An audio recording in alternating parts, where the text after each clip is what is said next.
The stronger the family is to keep trying to pull themselves together, the more of the support system they have, help from NGOs like us, from the society, from if they have very strong extended families, then they pull themselves out, they get strong. But the ones that are smaller families, they don't have such a support group.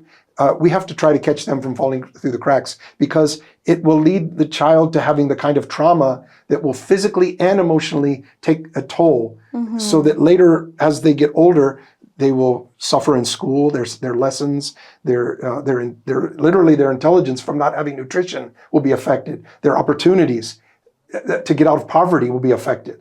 So this is how it affects children. So mental health is a very important factor that you just talked about. Yeah. And yes. So after such disasters, does it impact children more than adults, or how is mental health I impacted? think that it does affect children mostly. It affects everybody, don't get me wrong, but children are more vulnerable. They're not as understanding of what's happening. So yes, and there's not a lot of, at least in the disaster zones in the rural areas, there's not a lot of mental health awareness and happening. I think District Muzaffarabad had 2 psychologists on duty, they told me, in that whole earthquake time. And of course, people leaned heavily on Islam, and that became a source of strength. And that is obviously, a very, very good way, I would say even the best way